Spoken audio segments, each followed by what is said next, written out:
שלום וברוכים הבאים. אנחנו נמצאים במציאות שנורא קשה להבדיל בין אמת לבין תיאוריות קונספירציה. ובצדק, מאז ה7 באוקטובר כל כך הרבה סימני שאלה, ערוצי התקשורת מנסים לעשות עלינו גם מניפולציות, אנחנו בעצמנו מאוד אמוציונליים בגלל כל האירועים המאוד קשים שאנחנו חווים, וקשה לבודד את מה שבאמת קורה לבין אנשים שפשוט ממציאים המצאות.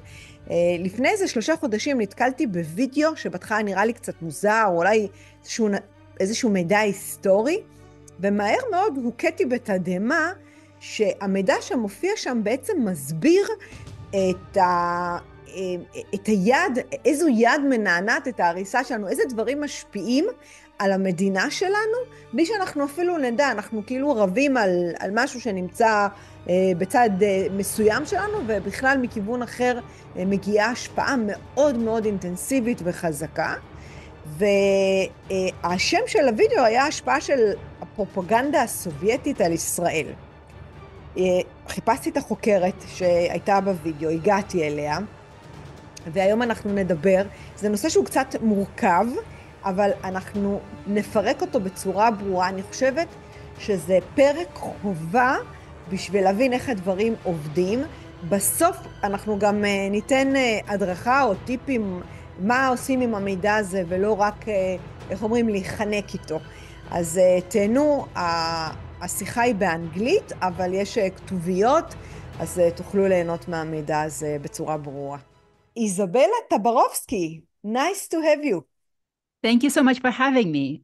You know, I think it's the first podcast that I really prepared.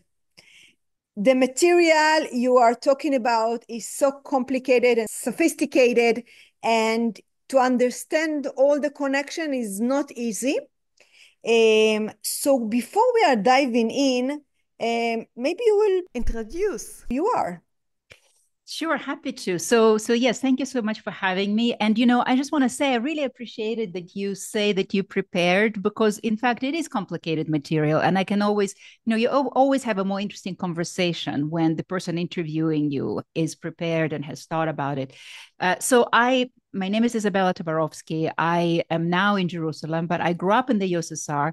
I was born in 1970, and I'm never embarrassed to say it. At some point, I decided that I'm not going to be embarrassed to reveal my age, because I think it's important. Part of what I do is I talk about my research, but I also understand some of it from my own experience, my own family's experience.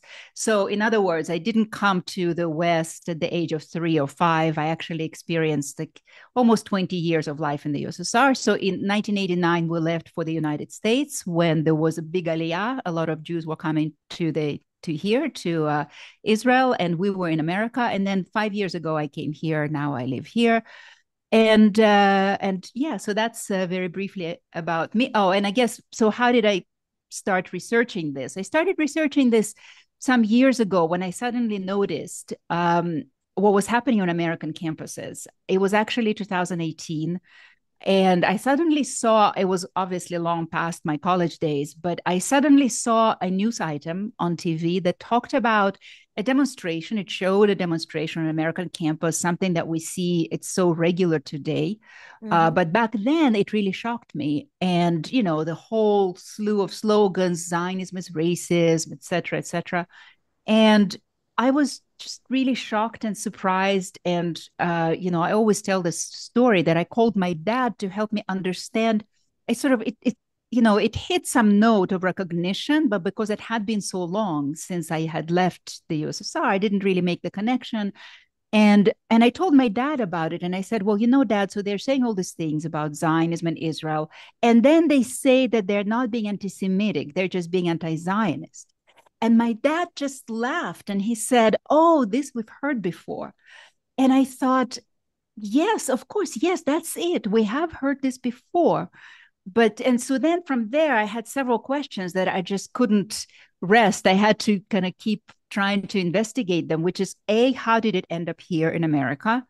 And B, was there an actual transmission, from Soviet thoughts to the United States?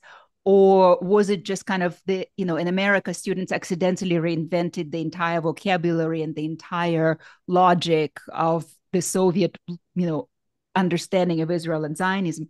And, since then I've come to the conclusion that my initial kind of sense was correct, that the Soviet Union developed this language, there were channels of transmission. And so we're essentially, the USSR is no longer there, but we're still using, the anti-Israel left is still using that language. Wow. It's unbelievable that you really recognize that something is fishy, something is really going on behind closed doors. And probably your mind wasn't on automatically thoughts. Otherwise, you couldn't recognize that really something interesting is happening. So maybe okay, let me ask you, when did Israel first came onto the Soviet Union radar, and why? And what was there a specific event or a moment? Because I read something in your article, you point to a specific, if I remember correctly, it was a conference after 6 days war in Israel.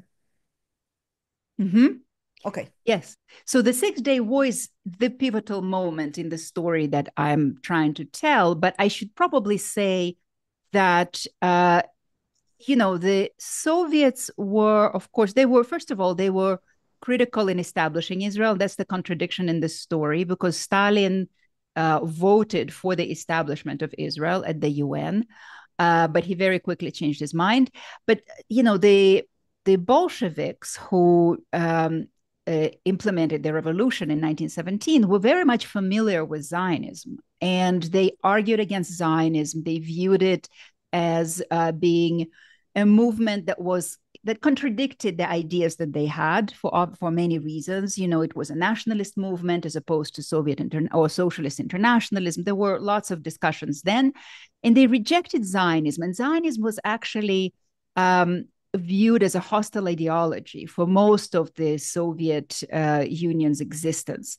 And we won't get into why unless you want to, but after the revolution, the USSR essentially offered Jews a bargain. It said, Jews had been very oppressed in the Russian Empire, and the Bolsheviks came and they said, if you join us in our project, and Jews, again, because they were so oppressed, the Bolsheviks wanted them. There were a lot of them, and, they felt they would be an important component of the revolution. They said, all of the oppression will be lifted, we'll defeat anti-Semitism. But essentially, and I'm simplifying, there are only two things we're asking you to do, which is don't be religious and don't be nationalist, meaning reject Zionism. Mm-hmm. And so Jews who took the bargain and became and assimilated kind of into the Soviet reality. Excuse me, Isabel, what was the two things they ordered them not to do? So they said religion and nationalism. Okay. So this is what, socialism is, socialism is generally kind of against nationalism anyway, and the Soviets were very atheist. Mm-hmm. So the Jews who accepted this bargain for a while did okay, and Zionists and religious Jews were persecuted. Okay, so I'm going to skip through this. Then you get to Stalin. Stalin was they were aware of what was happening in Palestine, very much so, because there were a lot of Russian-speaking Jews here, and they were building kibbutzim, which looked like the collective farms to the Soviets. And so in the early 40s, the Soviet ambassador to the UK, I think, came and traveled through Palestine and met with some of the, leftist Jews here, the Stalinist Jews. And I think there was an impression in Moscow that there were friendly people here, and so because they wanted to bring revolution to the world and they wanted to defeat the British Empire, these were the reasons why the USSR voted for the establishment of Israel. It wasn't because they were Zionists. They had geopolitical reasons. But then they changed their mind very quickly because they understood that Israel was turning itself toward America, toward the United States and capitalism, and as opposed to the Soviets. So in this specific point, they just wanted to use Israel as a weapon against British Empire. Exactly. It's not that they didn't want us to be a branch of Soviet Union. They just want us to be a weak. They didn't want us to be a strong Western ally. Well, you could put it that way. And I don't know, actually, it's a good question you're raising, whether they ever thought about incorporating Israel into the USSR. Probably not, because the USSR was kind of, it was all territorially whole and Israel was separate. But they were certainly looking for influence because they very much believed that communist revolution will spread. That was the theory.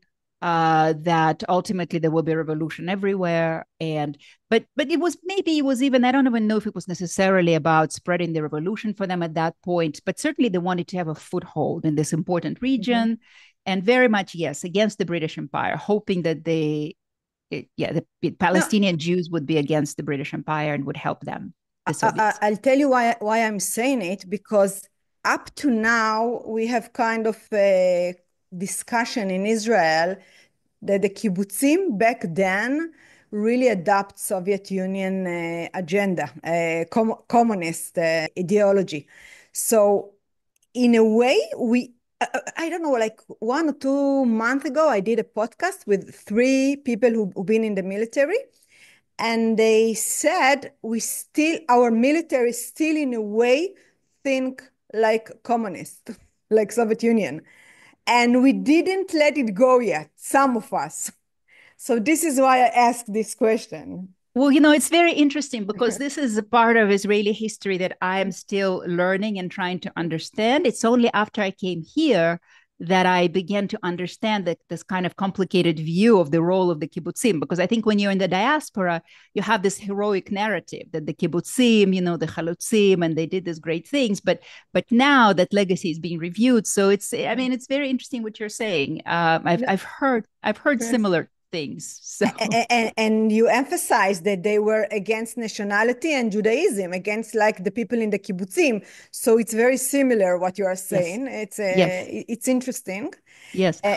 Yes, please say. Yes, well, for sure. When I look at how some of the, and I don't think all the kibbutzim were the same, but there were kibbutzim that were particularly Stalinist and oriented to the USSR. And it's almost funny for me to read about it because it seems so silly and naive, especially because, by the 1940s is already like within a few years, there will be these anti-Semitic purges in the USSR. After the war, Stalin started these anti-Semitic purges, which already begin to include anti-Zionist tones, because before they didn't really do this in the same kind of, you mentioned conspiracy theories in your introduction. So what you have under Stalin, like 1947, 48, and really till the end of Stalin's rule in 53, you have this view already being put out into the public that Jews or some Jews are a dangerous fifth column, that they are Zionists, they are more interested in serving the interests of this new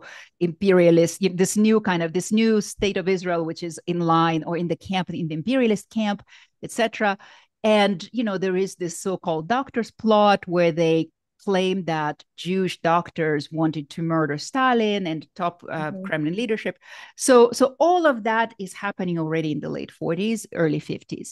So the Soviets never really kind of become anti-Zionist ever. But I'm trying to get to 67, so I'm going to skip through Khrushchev. 67 creates a real crisis in Moscow because, from the 1950s onward, actually under Khrushchev, after Stalin dies, they develop a really important and close relationship with the Arab states. This is the post-colonial world. They feel and very much believe, actually, the KGB had a whole kind of concepция, about how the Soviet Union is going to win in the Cold War by establishing itself in this developing world, the post-colonial world. And so the Arab states are, they become allies. And the USSR trains and finances them and arms them. And by the time that crisis begins in 1967, in the run-up to the war, basically the Soviets are sure that the Arab states, of course, would win over Israel if there were a confrontation, because they're bigger, they're stronger, there are more of them, and they are trained and armed and financed by the USSR. So when Israel wins, it creates a massive shock, you know, like they don't understand. So, you know, for one thing, all of the investment went down the hill. It's like, what happened with all the millions of dollars we gave them? What, you know, what the heck? And they feel like they don't believe that Israel could have won on its own. And so they believe that certainly somebody was helping Israel in this covertly, which, you know, in 67, the US still wasn't helping Israel. Correct. Yeah. We were completely alone. Exactly. But the Soviets believe that there must have been a connection, you know, and this is where, again, I'm really glad you brought up the issue of conspiracy theory in your introduction, because, you know, this is kind of this conspiracist thinking. I mean, anti-Semitism is fundamentally a conspiracy theory. It's not just hatred of Jews. It's a theory, a myth, a fantasy that Jews control the world and control all the main processes in the world. And the Soviet political culture was conspiracist anyway, because this is what happens in totalitarian societies. And 67 is just 15 years, less than 15 years since Stalin died.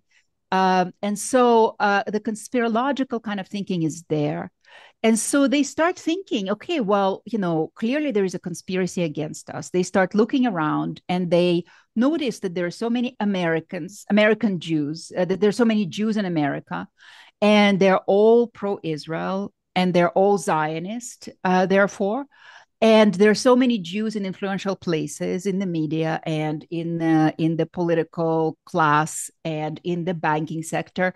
And so, but you see, like, because the conspiracy theory about Jews is already there, it's then easy for them to kind of see confirmations for this conspiracy theory everywhere. Mm-hmm. But because they know that they can't be speaking about Jews, because then they'll be labeled racist, you know, because they are left wing, they're not allowed to be racist, right? They're not allowed to sound like the Nazis. Mm-hmm. So instead of speaking about Jews, they mostly speak about Zionists. I mean, sometimes they speak about Jews, but mostly they speak about Zionists. So essentially, they take the old conspiracy theory tropes about Jews, about how Jews control everything, and they overlay them with this notion that we are only talking about Zionists. We're not talking about Jews, only Zionists. But it's the same tropes and it's the same conspiracy theory. Mm-hmm. And I think that this is what's so crucial to understand. And this is what a lot of people are missing about contemporary anti-Israel discourse. I think this is exactly what the Arabs and some people in the West that they are against Israel, they try to separate anti-Semitism with Zionism, like it's completely different things. They are completely different people. Because even in the Quran, it says crystal clear, this country, Israel, belongs to the Jews people. But Bnei Israel, the Jews, are not the Tzionim. They are completely different people. Right. So it helps them to create those lies bigger and evil and demonize us. Right. So it's very easy. Probably the roots started in Soviet Unions, but the Arabs world adopted, and the West, the left wing in the West. So this is very interesting, and the collaboration and similarity. It's the same ideology between Soviet Union, Russian today, and the Arabs. Like, what is the common things that connect them so much? I'm talking in Hebrew. The hate for Israel. Well, so look, what yes. is the main thing? Well, so look, I think it's, first of all, I want to say that I don't necessarily think that it was exclusively like a one-way street. So I don't think that the Soviets created this propaganda and then then sort of imposed it on everyone. They did that for sure. But I also think that they were collecting ideas from others. You know, I think that because they had this close relationship with the Arab states, we know that some of the biggest anti-Zionist ideologues in the USSR were actually Arabists. So they were people who had studied the Arab societies. They spent time in the Arab societies. They had connections in them. One of them that I'm specifically thinking about, I mean, the names are not important. Nobody knows their names, but he actually served in the Soviet embassy in Cairo in the 1950s, at the time when Cairo was actually very actively propagating anti-Zionist lies, and it actually had a former Nazi in its employ who ran its anti-Zionist propaganda and anti-Israel propaganda. And I know that this specific person, this Soviet ideologue, actually picked up some of the brochures from there, because he then quotes them or uses lines from those brochures in his own writings. So I think it went both ways. They were very much attuned also to the intellectual currents in the West, on the Western left, and they adapted themselves to all of this, because what they were really trying to do is to build. Remember, their bigger objective is they are in this in the Cold War with the United States. And everything that happens is meant to serve the interests of the Cold War. And so what they're trying to do on a bigger level picture is to create sort of a global echo chamber that will side with Soviet political interests and with Soviet geopolitical agendas. You know, they don't need them to say, I support the Soviet Union. They just need them to be saying things that support the Soviet agenda. So, for example, when they notice that in the West, there are, you know, and it's not only in the West, let's say more globally, right? In the post-colonial society, there is very strong conversation and discussions about anti-colonialism, anti-imperialism, anti-racism. And they are, for these countries in Africa, in Asia, they're very real, right? Because these societies are changing, they're undergoing this liberation kind of, and so what do they do now and how, etc. So these are real discussions. In America, there is a civil rights movement. So the anti-racist movement is very real, right? It's addressing very real problems. But what the Soviet Union does then is it takes all of these movements and it thinks, how can we bring them all together so that we can help build this not even coalition, again, echo chamber that can be directed against the United States. And so the entire anti-imperialist, anti-colonialist, anti-racist discourse, they take it and use it. They use it as a tool. They weaponize it for their purposes. And how do they do it? They bring people together. They organize these conferences and festivals, and, you know, it's like they create, you know, there is no social media. Who were invited to those conferences and festivals? So it's the leaders of the non-aligned movement. So the leaders who the left in the West is now really admiring. So the leaders of India and various African countries that have become prominent, and Fidel Castro, and the leaders of the national liberation movements as they were known then. So this is also the time of the anti-apartheid struggle. So the ANC from South Africa and the Viet Cong who were fighting the United States, right, from Vietnam, and various liberation movements in Africa. So the USSR knows that they are heroes for the global left.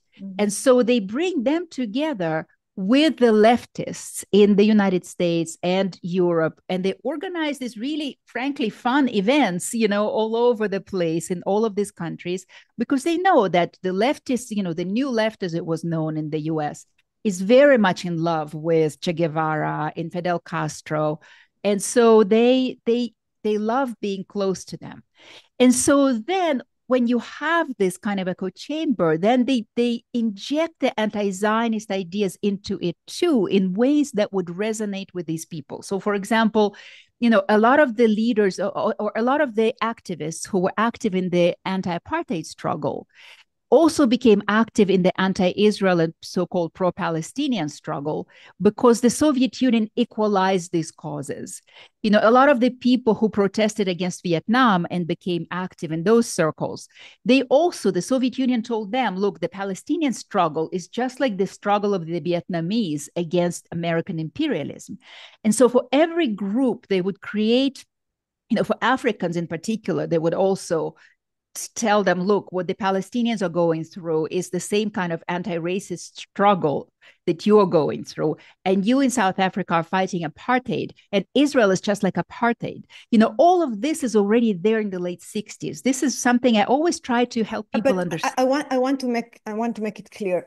okay, those leaders came to this conference, and from there they took all kind of celebs to ask them, I don't know, say in the media, maybe on television, on radio, Right. repeating those messages that Israel is, I don't know, Committing a genocide against the Palestinians, for exactly example. like, oh, okay, exactly Oh, like that. already And then, yes. and then Yes. they wrote books, they put it in education, in universities. Yes.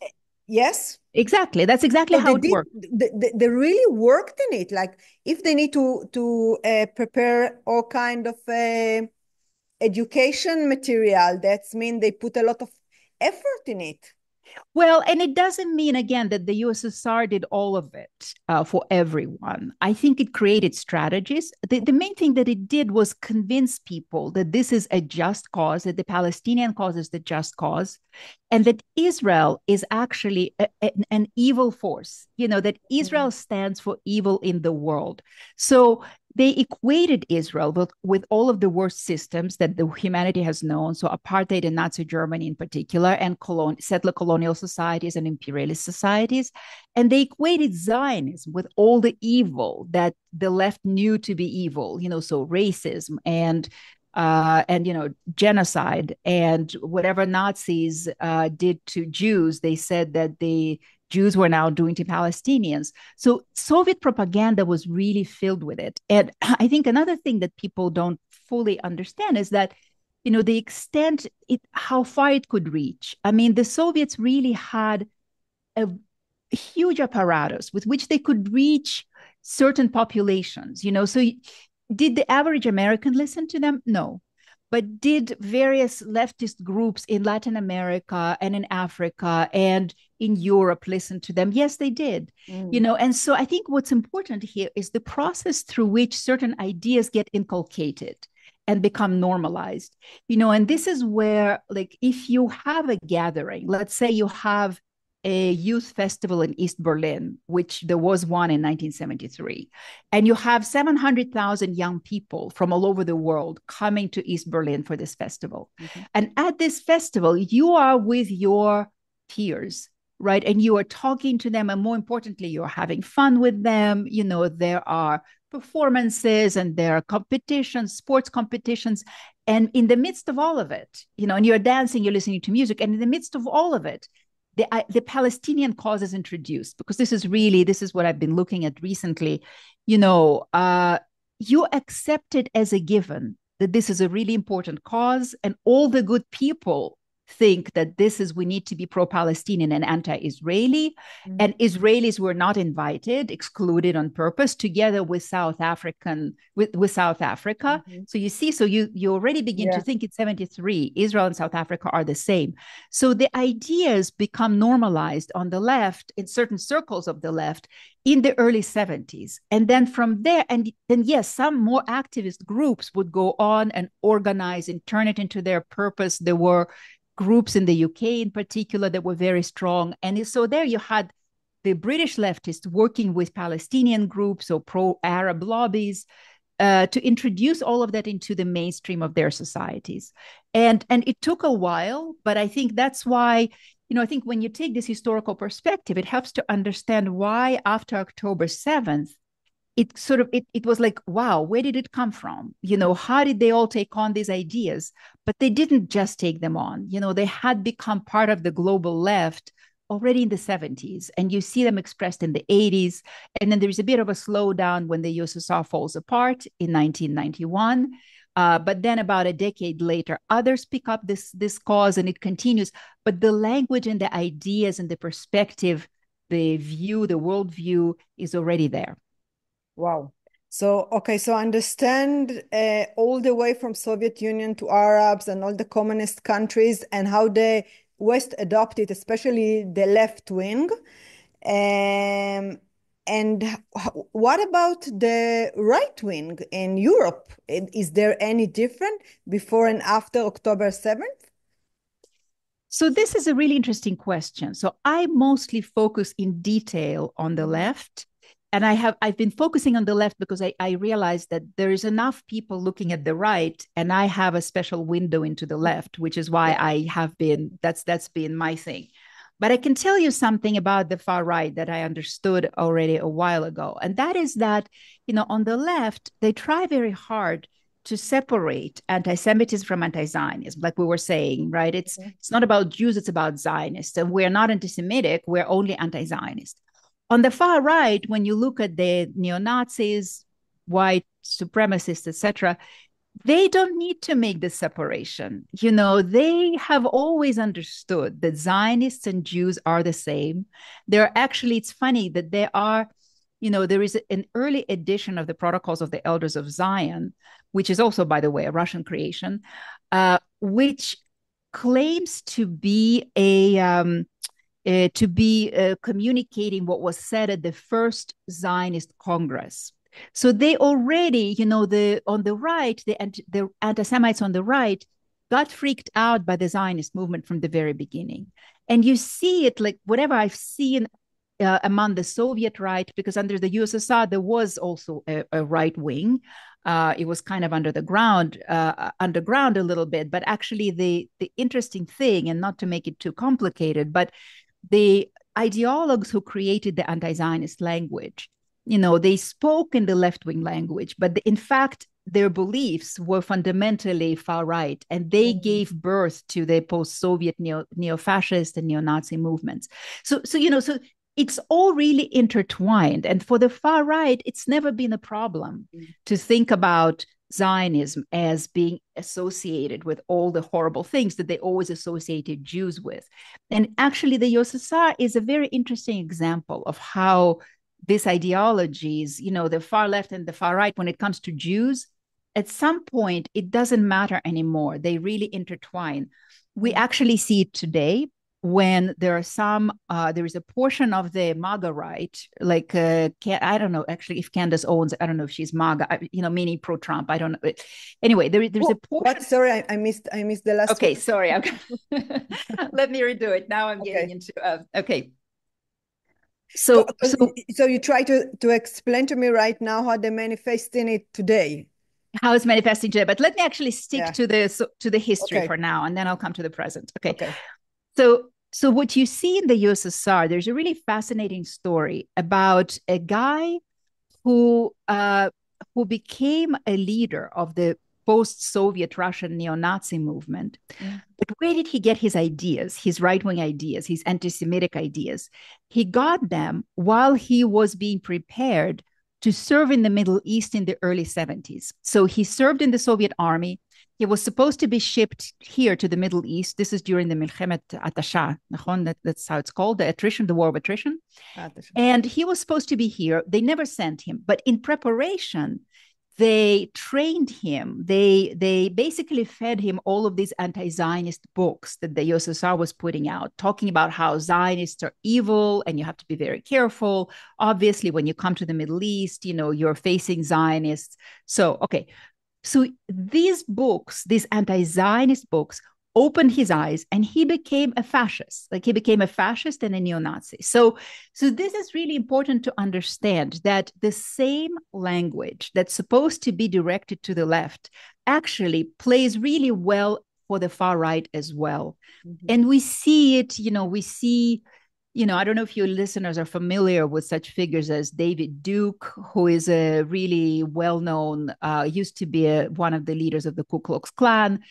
In the 2000s, he went to Russia. This is already post-Soviet times. And he loves it there because he realizes that the Russian far right also understands the danger of Zionism, which he thinks that other far right in other countries doesn't always understand. So and today we see it as well. We see the same David Duke a few years ago spoke in support of Ilhan Omar, who is this far left progressive in the American Congress. So what does she have to do with a neo-Nazi, right? Nothing, except that they both hate Zionists and think that Zionists are really dangerous. And this is how these two connect and intertwine. Wow. It's shocking everything you are saying. And okay, the way they maintain it today is also by TikTok. Mm. Yes. Because I remember on October 7th, everything I put on Instagram or TikTok, especially on TikTok, they delete it. And not only for me, for most of Israelis. And I Wow. thought to myself, okay, are they collaborate with Russia or they have the same agenda and they are going against us and they're using TikTok as a weapon against us? Mm. Is it? Well, it's very interesting, because look, I think because it's owned by the Chinese, Mm-hmm. the Chinese had their own relationship with the Palestinians, with Arafat, with the PLO. They actually, during the Cold War, at some point, there is a rift between the USSR and the Chinese. The Chinese actually think that the Soviets are going too soft and they want to be more radical, and they are more radical. This is where you have the Maoist movement in the West was very much oriented toward China because they thought that China was really hardcore. Because China was still thinking in terms of we need to export the communist revolution, etc. And I believe that actually China was the first country with which the PLO signed an arms deal. So they were very much supportive of the Palestinians. Now, I'm not an expert on China and I haven't followed it nearly as closely as I have with the USSR, with Russia. But we know that today, China has been putting out a lot of anti-Israel, anti-Zionist propaganda, Mm-hmm. a lot. And I think, look, the question is, like, why? Are they anti-Semitic or not? A lot of times people ask me, did the USSR do this because they were anti-Semitic? And my answer is, I'm sure that some people in the government, 100%, some were anti-Semitic. Not I'm sure. Yes, 100%. Some were driven by anti-Semitism. Mm-hmm. But I think that on the bigger level, on the bigger picture level, this was really, they followed their geopolitical interests. They really believed that this, by kind of following this line, it served their political interests, geopolitical interests. And I think to me, that's a more convincing argument to explain why they invested such massive resources into this for nearly 25 years, relentless. Soviet Jews who were dissidents, the refuseniks, Mesuravei Aliyah, they call them, right, in Hebrew, and prisoners of Zion. So they calculated that the Soviet propaganda was putting out 24 items every day that were anti-Zionist across the entire Wow. country. So basically it's one per hour on Yeah. average. And that's for 25 years. So why do Wow. you invest such massive resources? And I think that that's, for me, the geopolitical argument is much more convincing than just anti-Semitic hate. Yeah. Although, it's not, we see that the Iranian regime, of course, invests a lot in that just out of pure anti-Semitism. So it's possible. But in the Soviet case, I think it was the geopolitics. And I think that I've sort of traveled from the question you asked. Oh, it was about China, right? So I think that for China, the reason that China is doing it today also, I mean, what does China know about Jews? I don't think there were a lot of Jews in China. There were some, but not a lot. But I think they also see it as part of their kind of war against the West, ongoing kind of positioning and building of a camp, of an anti-Western camp, and strengthening its position geopolitically. I think in a way they're holding Israel as a tool against America. Like they are warning America, if you will do something against us, we will hit your ally Israel. Yes. I don't think China care if there will be Jews on the Holy Land or there will be, I don't know, elephant. For them, they just want to control their trade routes and the money. So I don't think they have any feeling or emotion to us. Yes. I think they don't have in general emotion. But I don't think this is the case. But it's better for them to go with Russia because they serve their own interest. I think it's more simple because if you will, something that really surprised me after October 7th, Israeli soldiers found almost in every house in Gaza, Mein Kampf book. I've And read in about that. Lebanon. So so then I understood who gave them those books, who taught them those books, and why. So I understood someone from outside just put it there, and they want to educate them to really hate Israel. By the way, in Egypt is the same. All their education based on hating Israel, and they're completely editing history. And by the way, this is what the Muslims doing. They edit in history. Even Jesus Christ were Palestinians, if you didn't know. Right. I've heard. So, what are your biggest concern or fears about the future about this matter? Well, how much time do you have? Alternative for you. Right. Look, I'm very worried about what's happening in the US for sure. I'm very much connected to the US. And I watch very closely what's happening on American campuses. And we see the depth to which this ideology has penetrated, this hate of Israel. You know, entire academic disciplines are taken over essentially by the anti-Zionism, and that is their primary cause. You know, I have a hard time calling it pro-Palestinian cause. I constantly want to do this because I honestly don't think that it is, in fact, pro-Palestinian. I think it's a very radical cause that takes the most radical approach to the solution of the conflict, which is that we need to eliminate Israel. It's truly a pro-Hamas position, but they call it pro-Palestinian. So you know, they're at a point of conviction, ideological conviction, where I think it would be really hard to de-radicalize them, and they wouldn't want to be de-radicalized. So, you know, I read what some of the academics write who have watched this very closely, and some whose opinion I trust are very pessimistic about what's going to happen to the academy. And it's spreading, you know, and during the Cold War, you know, look, as Soviet Jews, we could look to, like, we understood that we lived in an anti-Semitic society, but we could look to America. We could certainly look to Israel, but we could also look to America and say, well, America stands for the opposite of this. And today, this ideology is really taking over America. And so I'm concerned about, you know, whether American Jews, and I think honestly, it's our problem more generally as the Jewish people, you know, whether we would be able to defeat this ideology or propose something alternative. So that, you know, that worries me a lot, because I think once, you know, once this kind of conspirological thinking takes over society, it really rots everything from within. So, you know, and I wouldn't want America to rot from within. I think it's too important a country and a nation for that to happen. And of course, for Israel, I mean, I worry about what we all worry about, you know, the security and everything.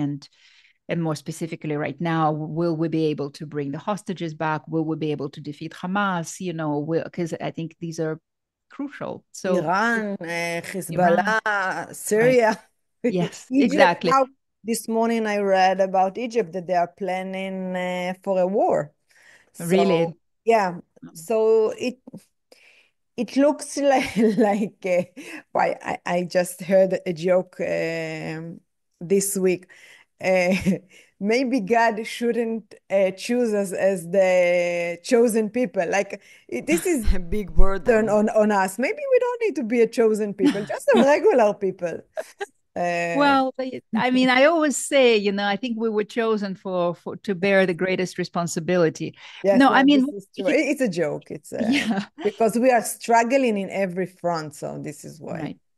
Well, you know, when I try to make myself feel better, I also remind myself that first of all, we have our own country. You know, things are different now than they were before. And I think it's crucial. We have our own army. And I think we have a lot of friends. And I think that you know, we focus so much. This is, you know, my inner dialogue, you know, as I try To relax to yourself. pull myself up Yeah. from, you Okay. know, but I think it's true that you know, we focus on the enemies because they are loud and they're dangerous and they attract our attention. And of course, here in Israel, we can't not focus on the enemies. But over there in the diaspora, I think we need to focus also on those who are our friends and become better friends to them. And also, I think we need to be focusing on people. I think the majority of people are probably neutral toward us because they just don't know enough. And honestly, I think the biggest task for us today is not to de-radicalize the radicals. I think the biggest task for us is to prevent more people from becoming radicalized against us. And this is something that I see American Jews kind of ignoring. Like they take a lot of, the people who live in the Midwest, the people who are not on the radical coasts, but people who are in the middle, they take them for granted. They take it for granted that they will not turn into the enemies. And I think that is a mistake and that is short-sighted. And I think we need to be working with those people to explain ourselves to them, to explain who we are and why we are good friends and why they should be friends with us. And even those who are our staunch allies, like Christian Zionists, I think we need to be working with them as well, because the other side is trying to target them and turn them away from us, especially the young people in those evangelical and other Christian Zionist communities. So I think that's where our focus should be. You are not the first one who is saying about this kind of collaboration with the Christians people. But what can we say, or what kind, it's not a tip, but what individual Israeli or a Jew can do in order to make this situation better? Just as a simple human being, we are not leaders, we are not politicians. What can every single a Jew can do, or an Israeli? Well, that's a really good question. Maybe you don't have an answer. That's fine. I don't have an answer. I think that Israelis carry such a heavy burden already that, honestly, it's like, what else can you ask of the Israelis? They send their loved ones into battle. I feel like, the world loves to criticize Israelis for not doing enough. Even like our friends are saying, Israel has not done a good job telling its story. And I just feel like, give Israelis a break. They're trying to like save the country and defend the country. And, fighting the propaganda war is important, but let's also have realistic expectations. So I don't know. I think an individual Israeli, I don't know, make friends. Make friends with Christian Zionists. I think that's what we should be doing, really, just on an individual level. Okay. I did it by mistake this week with the Serbian teenagers.